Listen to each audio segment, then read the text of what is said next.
Hola, ¿qué tal? Muy buenas tardes. Bienvenidos a otra emisión del programa Grandes Maestros. ¿Qué tal, Luis? ¿Cómo estás? Acá con el doctor Luis Japas, el estudioso que tenemos, el investigador que tenemos sobre la vida de estos maestros, de estos próceres de la vida. ¿Cómo estás? Muy bien, ¿y vos, Luis? Bien, muy bien, extrañando. Bueno, sí, la verdad Hoy, que hoy teníamos pendiente sí, otro de los otros grandes maestros otro de los a grandes tu maestros. sugerencia, pero antes, permitime, Sí, antes de empezar a hablar del próximo maestro, felicitarte por la hermosa exposición de arte que presentó el Museo de Nueva Pompeya acá en el Centro Cultural y de Capacitación Profesor Dr. Ramón Carrillo, y no solamente la muestra en sí, sino de toda la ceremonia que hicieron el viernes pasado, donde se hizo una presentación de la historia de Nueva Pompeya, hermosa presentación, con la presencia de profesoras de historia, profesoras de literatura, un concertista sí. que la verdad que tocó unos temas Franco Amarilla. Franco Amarilla, y de una cantante de tango que también Dora. deslumbró Sí. a todos los que estábamos presentes. Así que quería felicitarte, porque la verdad estuvo espectacular. Bueno, ya que estamos en tren de festejos y de agradecimientos y todo, nosotros una de las cosas que más reconocemos es la actitud que tuvo la gente de AMAP, el Consejo Directivo que encabeza Héctor, vos, Cacho, Fernando y todos los chicos en el hecho de haber permitido que una entidad barrial, porque es un fenómeno barrial, como alguien que dice eso, Sí. que una entidad barrial puede exponer las obras que tenía a su cuidado y que pudiera hacer un acto en el auditorio de ustedes. Eso usualmente no pasa. No estamos muy acostumbrados a que nos inviten, a que nos cedan un espacio, a la generosidad de ceder un espacio y de permitir a nosotros que la gente pueda ver las muestras. Entonces, el agradecimiento también es nuestro hacia usted infinitamente. Bueno. Lo hemos demostrado con la plaqueta, porque vuelvo a repetirte, la actitud. Yo digo AMAP porque AMAP es el órgano que maneja el Centro Cultural Doctor Profesor Ramón Carrillo, ¿no? Si AMAP no hubiera permitido, no hubiera tenido la generosidad, hubiera sido muy difícil hacer la muestra. Bueno, pero sí, salió lindo. Salió muy lindo. Salió muy para los que les interese, creo que lo tienen subido en la página de AMAP. Creo que está totalmente grabado, o por lo menos hay pedazos. Yo pasé algunas fotos al doctor Fernando Araneo, y el doctor me dijo si yo sufría de Parkinson, porque evidentemente saqué la foto. Claro, en la emoción del momento se ve que las fotos se me movieron un poco, y le habré pasado de 10 fotos que le pasé, creo que le servían 2 nomás, pobre, ¿no? Entonces Fernando me dijo, che, ¿qué te pasa que estás temblando tan? Le digo, no, saqué la foto a la apurada. Bien, vamos con el invitado de hoy, el protagonista del programa del día de hoy, el doctor José María Ramos Mejía. Así es, el doctor José María Ramos Mejía, que ya lo hemos mencionado en charlas de veces. anteriores, Pena, con el doctor José María Pena, sí, con la charla de Emilio Coni y también con la charla de Cecilia Grierson. Sí. Porque te acordarás que una de las obras que llevó adelante Cecilia Grierson, entre otras, fue la creación de la primera escuela de enfermería. Sí, lo recuerdo. Y la hizo en el ámbito de una organización que creó José María Ramos Mejía, que era el Círculo Médico Argentino, del cual vamos a hablar en algunos instantes. Es el que después termina deviniendo en la Asociación Médica. Termina deviniendo en, primero, la Sociedad Médica Argentina, que se transforma en la Asociación Médica Argentina, la actual AMA. AMA. Así es. Bueno, José María Ramos Mejía fue un médico, fue un escritor, fue un destacado neurólogo y además su apellido, obviamente que es un apellido muy conocido, ya que existe una localidad en el conurbano bonaerense, que es la ciudad de Ramos Mejía, que tiene que ver con sus antepasados, una familia noble de los primeros pobladores de la gobernación y el virreinato del Río de la Plata. Él es hijo y nieto de una familia de unitarios. Y esto tiene mucho que ver con el devenir de su vida, sobre todo como estudiante y como las primeras armas de médico. ¿Por qué? Su padre, Matías, había formado parte de las huestes que acompañaron a Lavalle. Primero participó como parte de las fuerzas de los Libres del Sur, que combatía a Juan Manuel de Rosas. Son derrotados en la batalla de Chascomús y ellos terminan uniéndose a las fuerzas de Lavalle que marchan hacia el norte. Lamentablemente también es derrotado Matías junto con el general Lavalle en la batalla de Famaillá o en Tucumán, y es posteriormente esta batalla donde a él lo hieren mortalmente. Para evitar que su cuerpo cayera en manos de los federales que querían decapitarlo para traer la cabeza de Lavalle a la ciudad de Buenos Aires y mostrarlo como prenda de victoria, lo llevan herido, y por supuesto muere finalmente, a caballo a Potosí. Y hay una canción muy linda. La marcha de Lavalle, ¿no? Está escrita por Ernesto Sábato con música de Eduardo Falú, donde habla de una frase, una canción muy linda que yo se las recomiendo que la busquen en Google, en YouTube, que es Poncho Celeste, pena en el alma. El poncho en el que envuelven el cuerpo de Lavalle para que no lo descubran pertenecía a Matías Ramos Mejía. Ese poncho era del padre de José María Ramos Mejía. Bueno, llegan a Potosí y él se exilia el padre Matías se exilia en Uruguay. Ahí conoce a va a ser su mujer, Francisca Madera, con quien tiene varios hijos. Uno de ellos es José María. Estando exiliado en Uruguay, Francisca quiere que su hijo nazca en Buenos Aires, cruza el Río de la Plata y José María, en 24 de diciembre de 1949, todavía bajo gobierno federalista, tiene a su hijo José María Ramos Mejía. Vino ella sola, no vino con el padre. Vino con el padre, sí, vinieron los dos, cruzaron, nació el hijo y volvieron a Uruguay. Finalmente, cuando cae Rosas en la batalla de Cepeda, vuelven a la República Argentina, digamos, a Buenos Aires. Pero eso le lleva algún tiempo, razón por la cual José María demora en ingresar a hacer sus estudios primarios. De hecho, él comienza a aprender a leer y a escribir a los 11 años. Lo anotan en un colegio nuevo que era el Seminario Anglo-Argentino del Ferrocarril, que fue una escuela primaria creada por los ingleses juntamente cuando construyen el primer ferrocarril de la ciudad de Buenos Aires, que iba desde el actual Teatro Colón, que era la plaza de artillería, hasta lo que hoy es Floresta. Sí, sí. Recordarán mucha gente que la primera máquina que transporta ese ferrocarril era la porteñita o la porteña, de la cual se ha escrito mucho. Bueno, los mismos ingleses crean ese seminario anglo-argentino para tener alumnos pupilos con formación en lo que sería hoy la escuela comercial.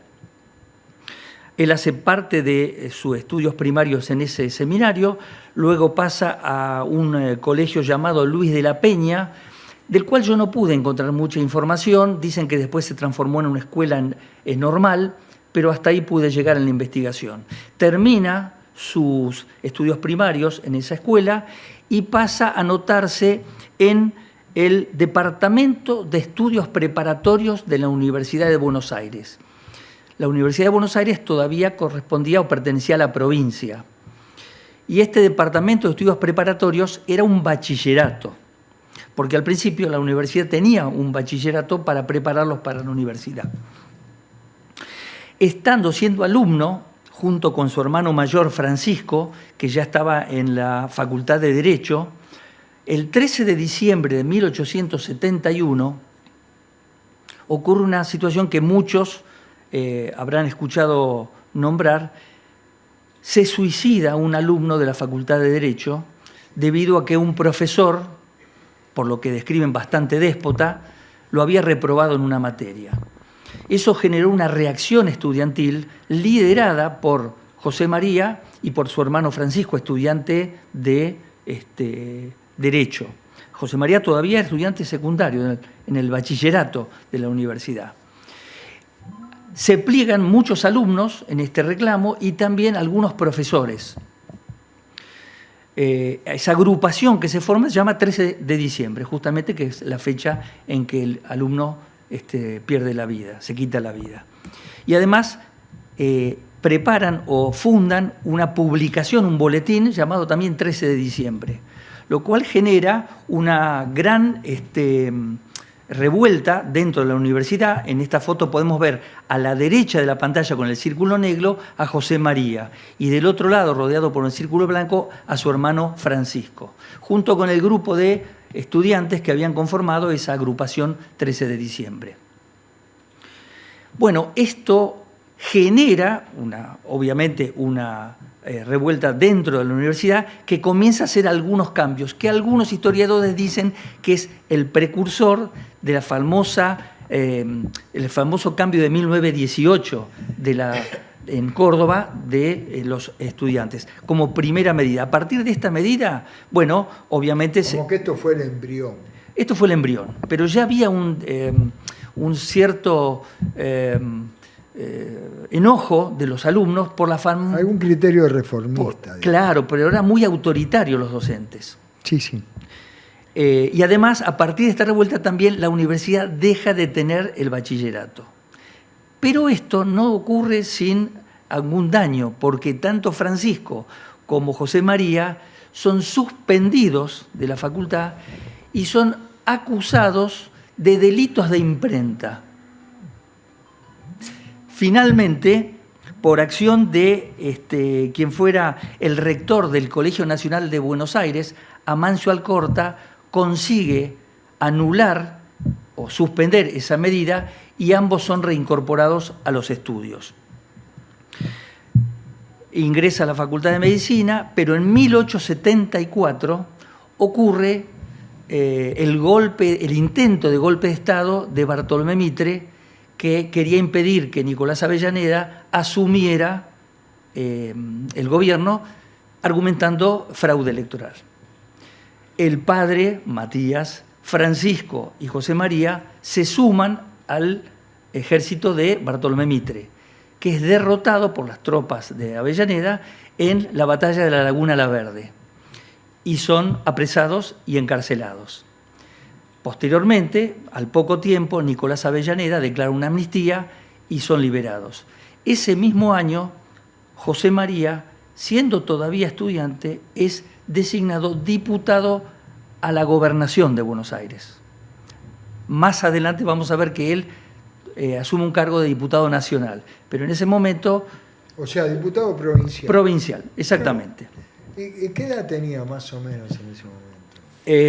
1874, 1849, son 25 años. Muy joven. Sí, pero él, fíjate, como empezó tarde, fue suspendido, participa de la batalla en la Laguna La Verde, él termina recibiéndose a los 30 años, algo infrecuente en esa época, porque por todos los médicos que hemos hablado hasta ahora, todos se recibían cerca de los 25. ¿Quién era el que había intercedido por él? Amancio Alcorta, que era en ese momento rector del Colegio Nacional de Buenos Aires. Siendo... diputado provincial. Diputado provincial. Además, él hace algunos trabajos ya como periodista. Evidentemente, desde la formación del Boletín 13 de diciembre, ya le nace la beta de escritor. Siendo estudiante aún, funda el Círculo Médico Argentino en 1875. Estudiante. Estudiante de medicina, junto con, obviamente, otros estudiantes y médicos ya recibidos, con la idea de crear un organismo de defensa de la práctica médica en todo el país. Pero además, ¿qué podía hacer? Funda una publicación que son los Anales del Círculo Médico Argentino, donde se presentan las más importantes publicaciones científicas de esa época, y que también es el antecesor de la publicación de la revista de la Asociación Médica Argentina, luego Asociación Médica Argentina.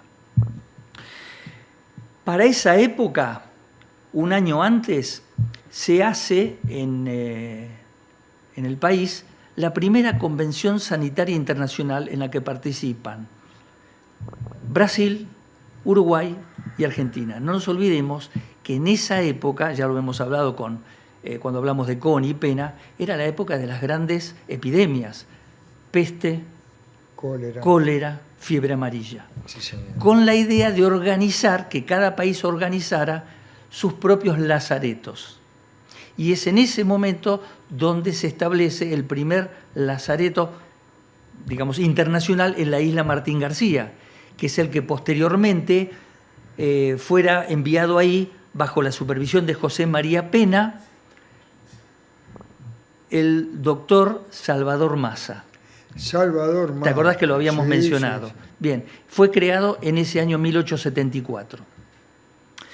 En 1878, un año antes de recibirse, publica su primer libro, José María Ramos Mejía, que se llamó Las neurosis de los hombres célebres de la Argentina, donde hace una descripción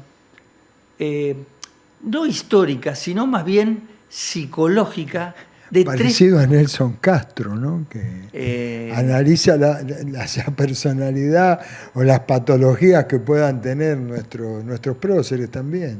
Bueno, lo que pasa, lo íbamos a hablar un poco más adelante, pero es la época donde, además de la ciencia neurológica, que tiene que ver con la organicidad, ya empiezan en Europa a abrirse las primeras escuelas que tienen que ver con la psiquiatría, con la psicología.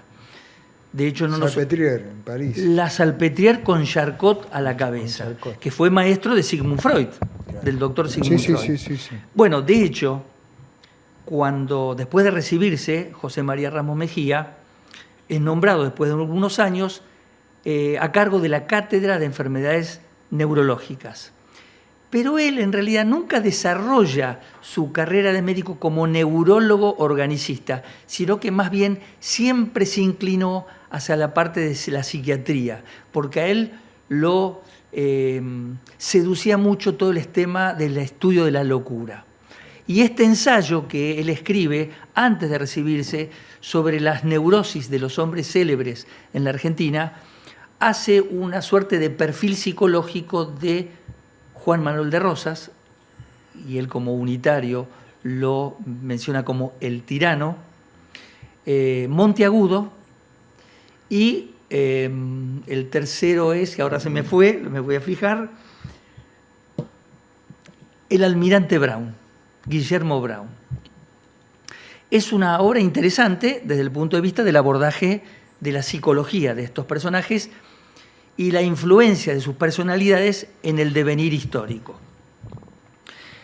Se recibe en 1879 y publica su tesis, como te dije antes, a los 30 años, que tiene que ver con, sí, la medicina, porque hace apuntes clínicos sobre los traumatismos cerebrales. Es su primer escrito, digamos, médico, ahí lo tenemos, su tesis de doctorado, apuntes clínicos sobre los traumatismos cerebrales. Ese mismo año se casa con María Celia de las Carreras, quien le da 4 hijos. Una vez recibido, espera. Me ibas a decir algo. Sí.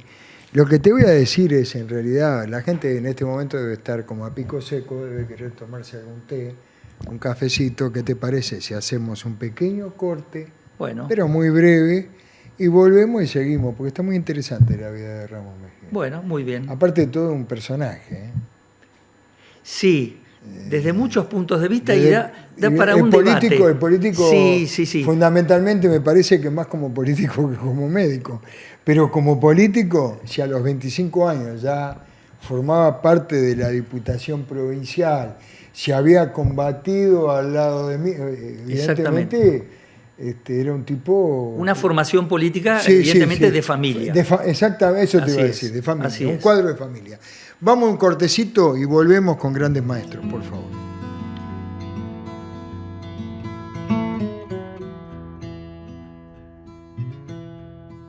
Osmédica, la obra social de los médicos. ¿Estás buscando una obra social que realmente entienda tus necesidades? Te invitamos a ser parte de Osmédica. Delegaciones en todo el país. amplia cartilla médica, centros médicos propios con tecnología de vanguardia y gestionados por médicos de trayectoria. Siempre cerca tuyo porque tu salud es nuestra prioridad. Sumate hoy mismo. Visita nuestra página web para más información. Encontranos en redes sociales como @osmedicaoficial. Afiliate y experimenta un servicio diseñado para tu bienestar. AMUMAP, la mutual de los médicos de la actividad privada. Una mutual abierta a toda la comunidad que ofrece ayudas económicas, descuentos en turismo, proveeduría, beneficios en seguros y mucho más. Acércate y conocenos ingresando en www.mutualamumap.org.ar o telefónicamente al 011 4381 3109 o por WhatsApp al 011 5943 0348. Seguinos en nuestras redes sociales, Instagram @amumapmutual o por Facebook @amumap. Asociate a nuestra mutual. FEMédica, medicina hecha por médicos. Cartilla con libre elección de profesionales. Los más importantes centros de diagnóstico y tratamiento. Cobertura odontológica en urgencias y tratamientos. Internación, cirugías y terapia intensiva. Urgencias clínicas y psiquiátricas. Atención domiciliaria. Descuentos del 40, 70 y hasta el 100% en medicaciones según el requerimiento. Contamos con nuestros propios consultorios y todas las especialidades requeridas. 0800 333 3308.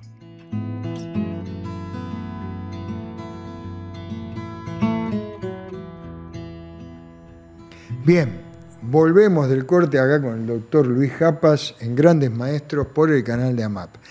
Hoy tenemos como protagonista del programa del día de hoy al doctor José María Ramos Mejía, a quien Luis nos venía dando algunos detalles bastante interesantes y desconocidos por ahí en algunos aspectos de la vida de Ramos Mejía.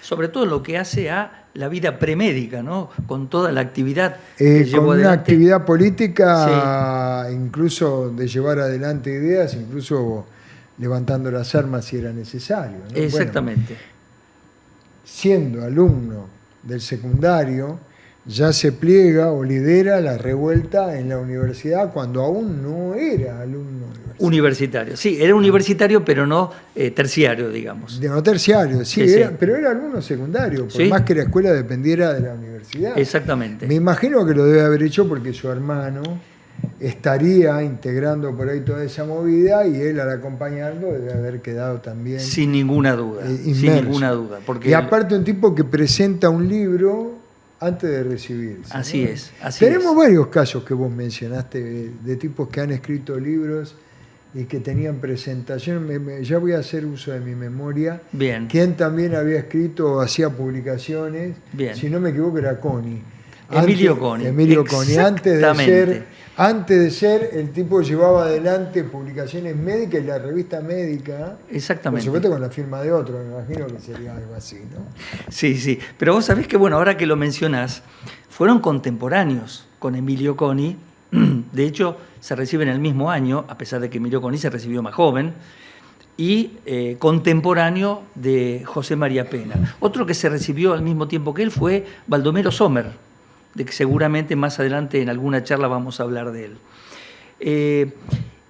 Y lo que tienen en común Emilio Coni, José María Ramos Mejía y José María Pena es el tiempo en el que viven. Y ya hemos hecho mención, pero no está de más repetirlo, el contexto donde ellos estudian medicina y se reciben, era ese periodo, y por supuesto influye muchísimo en todo lo que ellos hicieron, el periodo donde, por un lado, la ciencia deja de ser empírica y pasa a ser biologicista.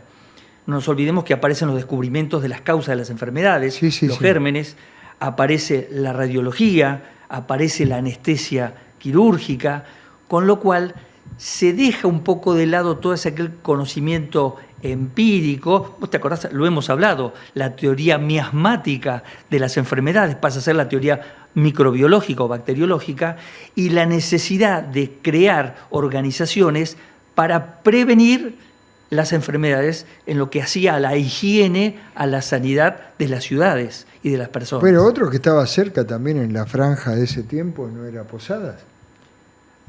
Alejandro. No, Alejandro vino después. ¿Mucho después? Alejandro vino un poco después, sí. En el año 1899 no fue que filmó la película. Claro, pero acá estamos hablando de 1880, que ya ellos empiezan a Está actuar bien, vino en la después, está bien. sanidad. Pero tenía que ver, digamos, era, digamos, ahí nomás. Y ahora que lo mencionaste, y me acordé, Emilio Coni, Alejandro Posadas, Cecilia Grierson, todos tuvieron un pasaje por Europa, donde se fueron a perfeccionar en alguna parte, excepto José María Pena y José María Ramos Mejía, que nunca salieron del país. Muy bien. Es verdad, eso era, yo lo había leído en algún lugar cuando habíamos dicho que venía, que era el único que no había tenido experiencias extranjeras. Es decir, un pasaje por Europa que era en ese momento la meca de la medicina. Sí, sí, y sí. sin embargo, ambos se destacaron en lo que hicieron. Sí, sí. Esto yo siempre lo comento porque muchas veces uno cree que si no pasó por Estados Unidos, Si no, o no pasó por Francia, Europa, o por Francia, determinado lugar.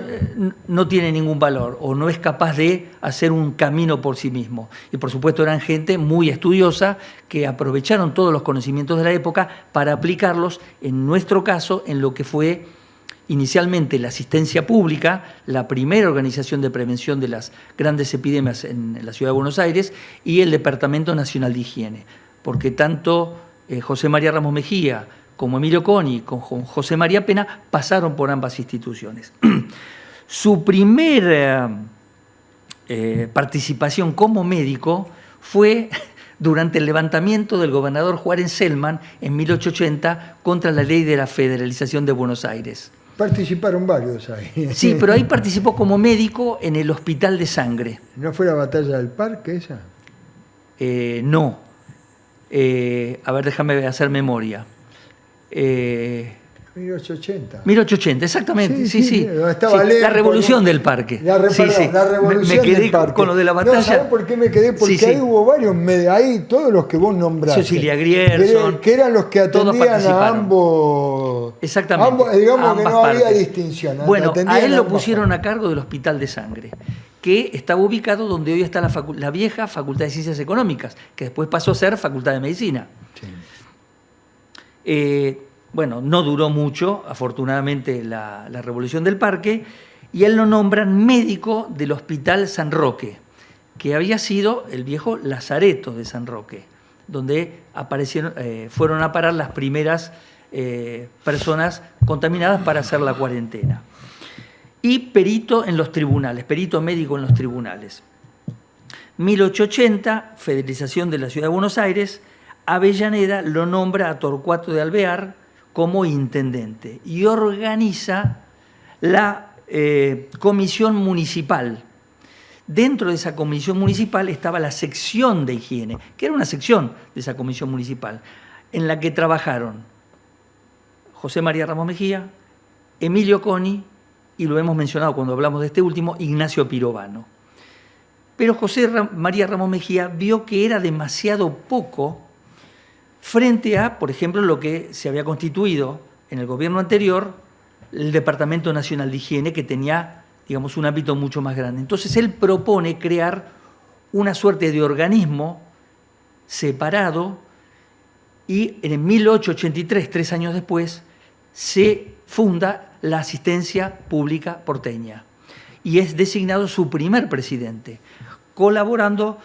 Acá estamos viendo la Asistencia Pública Porteña en su segunda localización, que fue en el ex Hospital de Mujeres, que posteriormente fue trasladado al Hospital Rivadavia, y en ese lugar entonces se asienta la segunda ubicación de la Asistencia Pública Porteña, que es donde fue Emilio Coni con su esposa a ubicarse en ese lugar. La primera asistencia pública se ubica en el Hospital San Roque, que es donde él estaba trabajando como médico. Cuando finalmente el Hospital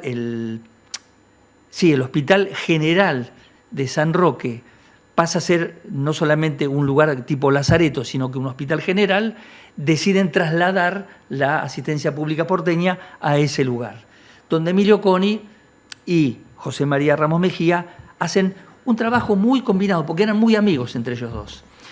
Y, por supuesto, Ramos Mejía lo admiraba a Emilio Coni por toda su capacidad científica y de trabajo. O sea que se complementan muy bien.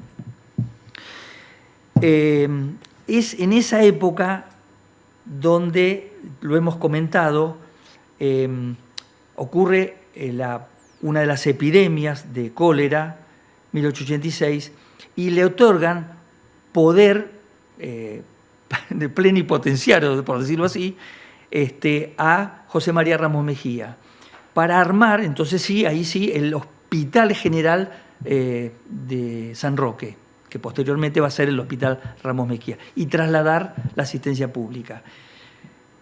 En esa época establecen el traslado también a la casa de aislamiento, que habíamos dicho que estaba a cargo de José María Pena, en la esquina de Paraguay y Ascuénaga, y lo llevan a lo que actualmente es el Hospital Muñiz.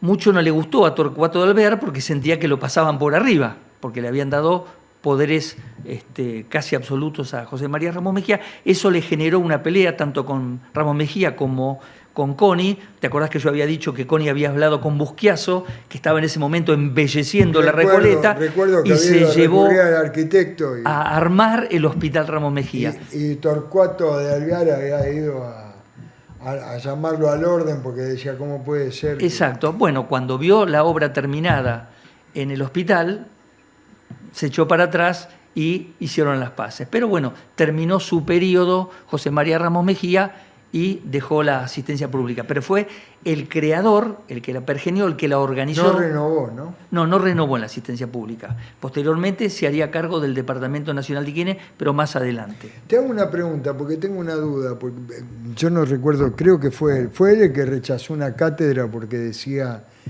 que sí, no podía, no iba a aceptar, no estaba a su altura. No iba a aceptar tener una cátedra donde tuviera que ponerse a la altura de, no me acuerdo quién era, Guillermo Rawson. Guillermo Rawson. Claro, Guillermo Rawson. Que no iba a poder ponerse a la altura de Guillermo Rawson, por lo tanto declinó el ofrecimiento que le habían hecho de la cátedra. Exactamente. Y también lo que mencionamos cuando hablamos de Emilio Coni, él declinó porque entendía que no tenía la preparación que tenía Guillermo Rawson, que fue uno de sus maestros.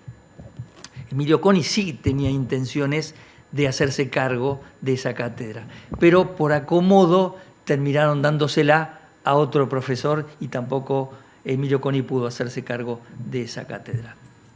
Él sí, José María Ramos Mejía, se hizo cargo de la cátedra de enfermedades nerviosas, que ubicó en el Hospital San Roque. Muy parecida a la que tenía...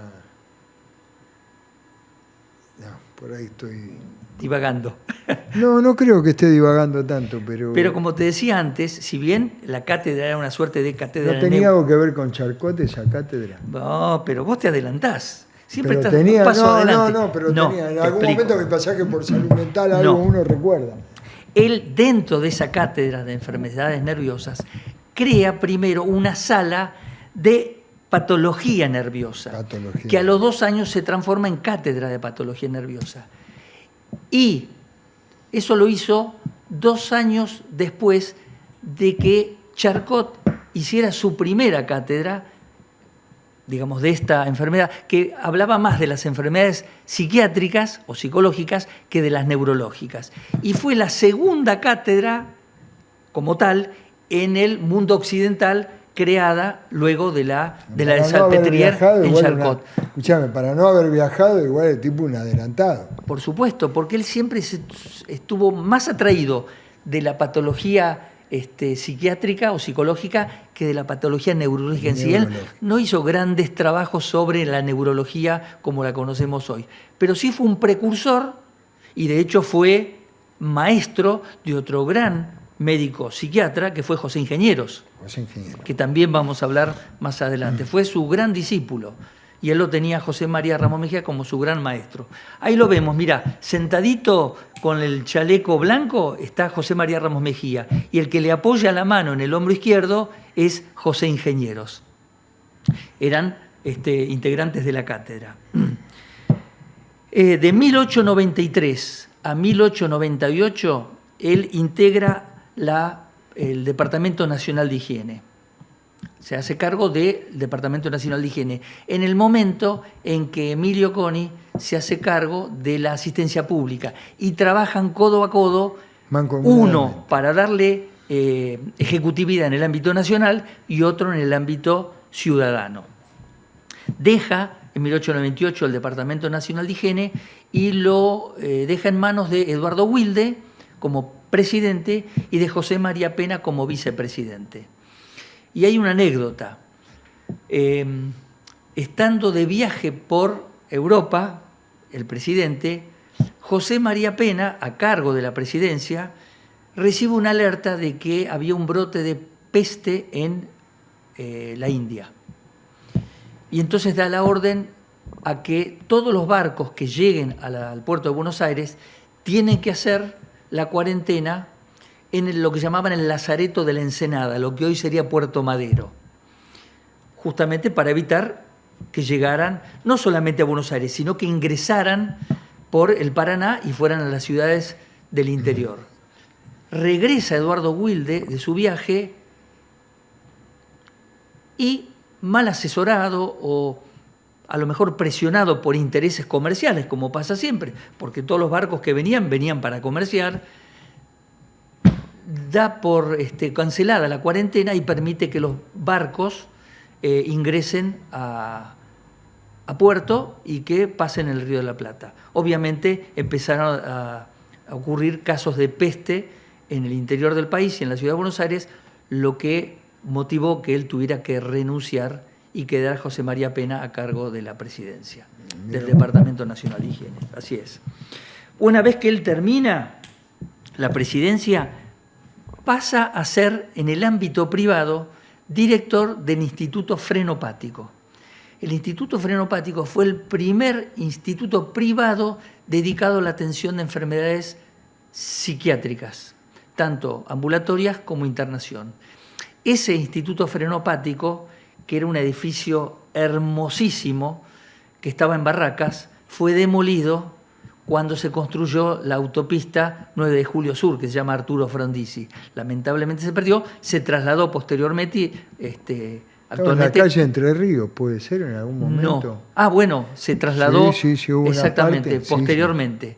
Pero el original, donde él estuvo como presidente, como director, sí, no como presidente. Yo conozco eso porque yo era muy chico, 16 en ese momento, y yo estudiaba en una escuela que se llamaba Alejandro Volta, que quedaba en Barracas y quedaba pasando el puente.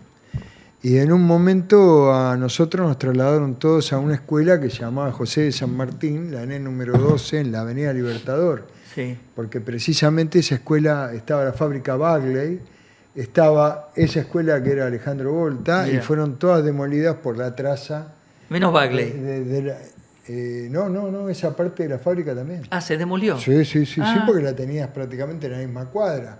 Hubo un traslado. Porque justo viste hacia la curva la autopista, y pensé que no la habían demolido. Una parte de la escuela fue demolida. ¿Sí? La escuela fue demolida, tiraron abajo, y trasladaron después el primero, segundo y tercer año, lo habían trasladado a una escuela que quedaba en Lavalle y Rodríguez Peña. Mirá. Te digo así como anécdota que estamos hablando. Hay una escuela, Lavalle y Rodríguez Peña, Volta. Claro, es esa. Es esa. Trasladaron en ese momento, cuando le dieron después la ubicación definitiva. ¿Qué pasa? Le dieron la ubicación definitiva a los primeros años. Los que ya estábamos al borde del egreso nos mandaron a Libertador 250, que era donde quedaba la ENET, que era la ENET de San Martín. Exacto. Bueno, ahora que mencionás Lavalle y la escuela Volta en Rodríguez Peña, ¿vos te diste cuenta que Lavalle, desde Tribunales hasta Callao, es más ancha y después se angosta? Sí. ¿Sabes por qué? No. Porque por ahí iba el trazado del primer ferrocarril. Nacía de donde estaba la estación principal, que era el parque de artillería, lo que es actualmente el Teatro Colón, subía por Lavalle hasta Callao. En Callao hacía una curvita para agarrar Corrientes, que era el pasaje de los jesuitas, que después se llamó pasaje Rauch, y actualmente creo que se llama esa curvita, ¿cómo se llama? Sí, tenés razón, hay una curvita ahí. Bueno, se me fue el nombre ahora del pasaje. Yo lo conocía, Pero sí, pasaje sí, Rauch, sí. pero ahora tiene otro nombre. Bueno. Exacto, donde está el Teatro Picadero. ¿Cómo se llama esa? Discépolo, Santos Discépolo, exactamente. Y después subía por Corrientes hasta Medrano, hasta la avenida Medrano, que era el final de la ciudad de Buenos Aires. Ahí terminaba. Después entraba la provincia, entraba Flores, que no pertenecía a la ciudad. Esto que decís vos creo que lo hablamos, cuando un día hablamos de Pitaluga, el pasaje Pitaluga, sí, allá en la calle Santo Domingo, que está dentro de la traza de la capital federal, sí. esos terrenos tuvieron que ser dados de baja en la provincia y pasados a la capital, porque originariamente eso era provincia de Buenos Aires, incluso hasta la avenida Amancio Alcorta. Así es. Luego, toda esa traza, cuando se hizo la reforma, toda esa traza hasta el Riachuelo, incluyo Pitaluga, que es la última, que es la que da al borde, toda pasó al distrito de la capital federal, porque es el Club Franja de Oro, todo eso pertenecía a esas tierras, a la provincia, que después las tuvieron que pasar en la traza a la ciudad de Buenos Aires. Bueno, ¿te acordás que cuando hablamos de ese tema, habíamos dicho que habían mandado al cementerio del Sur, a la provincia de Buenos Aires, claro, para enterrar a todos los enfermos de enfermedades infecciosas contagiosas? En esa época era provincia de Buenos Aires, claro. La ciudad era mucho más chica. Nada, me acordé ahora de por qué la Valle es más ancha y después tomaba esa curvita. Ese ferrocarril terminaba en Floresta. ¿Sabés por qué se llama Floresta? No, porque en la estación terminal había un kiosco que se llamaba La Floresta. Entonces esa estación tomó el nombre del kiosco La Floresta. Yo pensé que tenía que ver con Flores, porque después de Flores viene Floresta. Claro, pero... Mirá vos. No, exactamente. Exacto. Bueno, nada. En 1905 lo designan miembro de la Academia Nacional de Medicina. Es un académico. Miembro de número de la Academia Nacional de Medicina. 2 años después publica otro de sus... Él publicó otros libros, pero lo voy a dejar para el final, el tema de su obra literaria.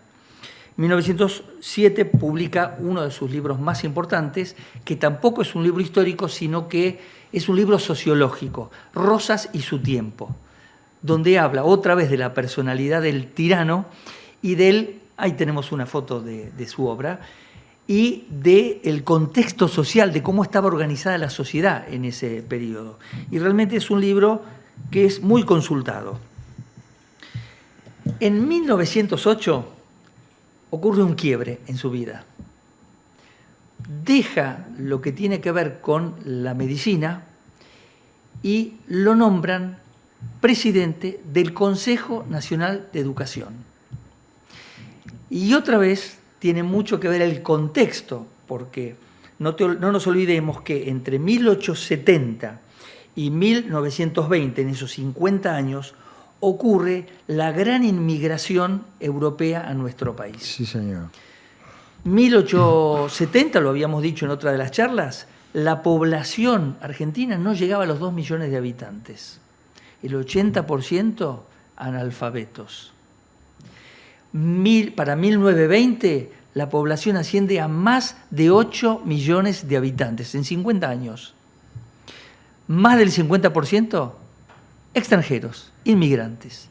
Y entonces, y esto tiene que ver con los otros libros que él publica, que los vamos a mencionar, la gran preocupación de la élite aristocrática de esa época era la multitud, la masa de inmigrantes que superaba a la población autóctona, llamémosla así. Y la necesidad, según Ramos Mejía, de crear una conciencia patriótica. El primer año de su designación al Consejo Nacional de Educación, que estaba ubicado en se llama creo que edificio Pisurno, ahí funcionaba el Palacio Pisurno, que todavía existe. Ahí tenemos una foto de aquella época del Consejo Nacional de Educación. El primer año él se dedica a estudiar la realidad de la educación nacional. Y a partir de ahí le pone una impronta que nos llega hasta el día de hoy. ¿Por qué? Porque él se encuentra que hay colegios de colectividades, por ejemplo, donde no hay maestros argentinos y donde en lugar de haber un prócer argentino, el cuadro era de Humberto I, porque la mayoría de los inmigrantes eran italianos. Entonces él decide que es tan importante para que la Argentina adquiera un concepto nacional y patriótico, dar una educación a ese respecto. Y es a partir de su obra donde se establece, primero, las fechas patrias. Se establece la izada de la bandera, el canto de aurora, los uniformes, los actos en las celebraciones patrias donde los niños hacen, digamos, una suerte de roleplay de cada una de esas celebraciones. El himno nacional y el estudio de la geografía argentina, de la historia argentina, de los próceres, para crear en los niños, sobre todo en el colegio primario al principio, pero después se extendió al colegio secundario, esa conciencia que en ese momento no existía por la gran cantidad de migrantes. Y, como dije recién, yo recuerdo que en el colegio primario se cumplían con todas esas prerrogativas de las celebraciones, los días patrios, el canto de aurora, el izamiento de la bandera, el himno nacional argentino, la honra a los próceres y los estudios, obviamente, de la historia y de la geografía nacional. Así que, desde ese punto de vista, él hizo una gran obra. Finalmente, después, bueno, por cuestiones políticas, tiene que renunciar en 1912, y eso realmente a él, tenía 63 años, lo pone muy mal. Se aleja prácticamente de la actividad. Hizo bastantes escuelas, ¿no? En algún momento. Justamente, dos cosas. Él crea al cargo de la dirección del Consejo Nacional de Educación aproximadamente 15 escuelas en la capital federal, 59 en la provincia, en las provincias, y también es el que crea las escuelas para niños débiles. ¿Te acordás que habíamos comentado que Emilio Coni también estuvo en ese tema? La escuela para niños débiles.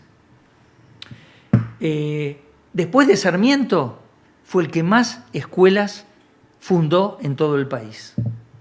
Así que mirá si y él su obra... se puso muy mal cuando se fue. Sí, porque se tuvo que alejar por cuestiones políticas. 2 años después, con 65 años, muere en Buenos Aires. Pero no sin dejar todo su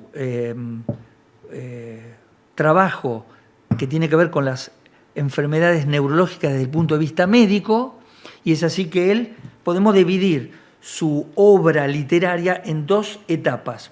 Uno como neurólogo psiquiatra y otro como psiquiatra sociólogo.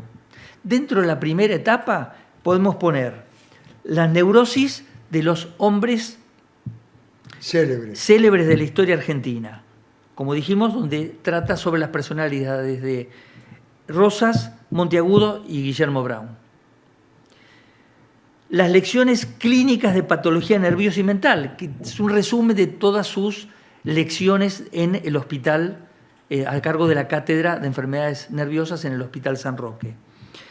La locura en la historia, donde él hace un ensayo sobre cómo se interpretaba la locura, cómo se fue interpretando a lo largo de la historia, tanto en el arte como en la ciencia, y la influencia que tuvo la religión en este tipo de enfermedades. Y dentro de la segunda, es decir, donde él trabaja o hace ensayos como sociólogo, médico, psiquiatra y sociólogo, encontramos Rosas y su tiempo, que ya lo mencionamos, pero 2 obras que son extraordinarias y que el día de hoy son motivos de consulta y que se pueden bajar en PDF de internet. Y yo recomiendo su lectura porque son realmente maravillosas. Una es Los simuladores de talento, ¿Qué es esto de los simuladores de talento? No nos olvidemos lo que dijimos antes. Ellos vienen de una época donde se revoluciona la medicina y sale del empirismo para nutrirse de los hallazgos o los descubrimientos científicos y entra en el positivismo. Todo existe si se lo puede demostrar. Muy imbuido sobre la teoría de la evolución de Darwin, de quien ya también habíamos hablado, de su amistad con Francisco Javier Muñiz. Francisco Muñiz. Él hace la analogía de la evolución natural de las especies y cómo en esos procesos de evolución sobreviven las que pueden adaptarse al medio y lo traspola a la conciencia humana de cómo el hombre tiene que, muchas veces como mecanismo de defensa para adaptarse a los cambios sociales, simular. Eso es la simulación. También es extraordinario y vale la pena leerlo porque hace una analogía en ese desarrollo. Es muy buena, lo recomiendo. Y la otra, para mí, la mejor, es Las multitudes argentinas, que es la más conocida. En Las multitudes argentinas, él habla sobre, justamente en ese periodo de invasión de la inmigración, acá tenemos, mira, está el libro con su fotografía, de la gran inmigración, y él se pregunta muchas veces que a lo largo de historia, ¿son los grandes hombres célebres los que generan los cambios o son las acciones de las multitudes que llevan a que los grandes hombres cambien o realicen determinados hechos? Pero vos fíjate que... Es una buena pregunta. Muy buena, y les recomiendo, vuelvo a recomendar, bájenlo en PDF de internet, Las multitudes argentinas. Con una aclaración, quiero hacer una aclaración. Él no habla de pueblo, él habla de multitudes como sinónimo de muchedumbre o de turba. Hernán asiente. Sí, no me da pero que el sea estudio un hombre que hable de pueblo. Bueno, justamente. Convengamos que vos fíjate, esto es el voto calificado. porque en ese momento no existía ese concepto. Exactamente. Sí, La por eso turba, te digo, existe el voto calificado. Era la turba, la muchedumbre que decide en algún momento unirse para lograr algo. Muchas veces movidas por el corazón o por el vientre, como decía él. Por el estómago. Pero logrado o conquistado lo que buscaban, la muchedumbre se desarma. Y después, si te he visto, no me acuerdo. Y uno, digamos, con algunos años... Si analizamos la historia argentina... No, pero justamente hay un periodo donde esa muchedumbre se organiza. Exactamente. Y eso es lo interesante. Por eso hay que verlo desde esa perspectiva. No como pueblo, sino como muchedumbre. Claro. Y cómo esa muchedumbre también intervino en algunos cambios, pero nunca como comunidad organizada, claro, que se desmembraba después de obtenido el resultado. Bueno, pero digamos, la raíz del pensamiento de Ramos Mejía precisamente es una raíz que aún hoy se mantiene, porque hay cambios que esa muchedumbre pudo haber conseguido a través de convertirse en una comunidad organizada, y que hay un sector que los rechaza. Un sector político, económico, social, que aún hoy es uno de los grandes problemas que tenemos, es uno de los problemas que lo rechaza. Mira, esa mentalidad aún está vigente. Sí, está bien. Sí. Pero, y quizá en algunos casos más vigente que nunca. Es así. Mira, permitime, yo te voy a hacer una confesión. A mí me costó mucho meterme en la historia de José María Ramos Mejía, por todo lo que tiene que ver con, obviamente, la concepción unitaria, su historia de abuelo y padre unitarios, y por pertenecer a una clase aristocrática, porque él, como dijimos antes, también fue diputado nacional. Pero hurgando un poquitito más, yo tengo una pregunta, y siempre bajo la concepción carrillista, que decía que Ramón Carrillo siempre decía, yo busco el perfil divino el rincón divino en cada persona. Y yo busqué en Ramón Mejía ese perfil divino, aún en alguien que perteneció a una aristocracia. ¿Por qué? Porque su obra en asistencia pública, en el Departamento Nacional de Higiene y en el de Educación, siempre fue pensando en el nacionalismo, en que la gente se educara, en que la gente tuviera salud. pero desde ese lugar que era el lugar donde podían hacer obra. Porque no es casual que José María Pena o él en algún momento tuvieran un pasaje por el Congreso, porque desde ahí donde ellos trataron de no meterse en los objetivos partidarios, sino usarlo como herramienta para modificar una realidad que desde lo partidario no iban a lograr, imponiendo leyes que fueran en beneficio de la sociedad. Yo tengo una pregunta. No sé si se entendió. Dos cosas tengo. Cuando vos me dijiste, te iba a interrumpir para hacerte una pregunta. En la batalla del Parque, sí, o la revolución del Parque, sí, ¿dónde estaba parado él? No, yo te dije, él estaba como médico ya. Sí, pero ¿el médico de qué sector? No lo sé. ¿El médico de qué sector? Si estaba a cargo del banco de sangre era de Juárez Selman, no era del sector de los rebeldes. No, todos atendieron a las dos partes. No, sí, está bien, que todos hayan atendido a las dos partes. Espera, todos atendieron a las dos partes, pero sí.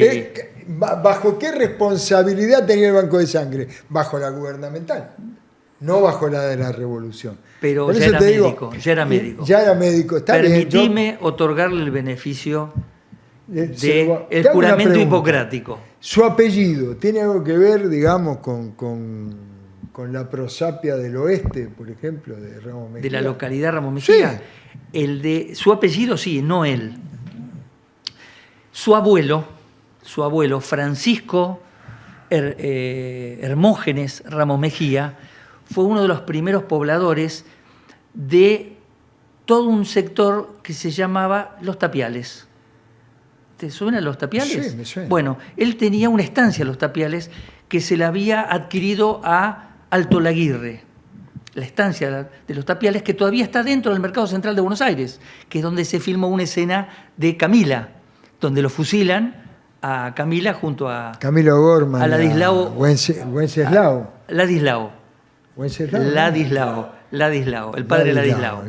¿Cómo se llamaba el actor? Imanol Arias. Sí. Gracias, Hernán. Bueno, eso pertenecía a Alto Laguirre, que, digamos, en un momento se lo tiene que vender porque no le va bien económicamente. Detalle, Alto Laguirre es el que planta el gomero de la Recoleta, que es el árbol más antiguo que existe en la ciudad de Buenos Aires, porque él era botánico.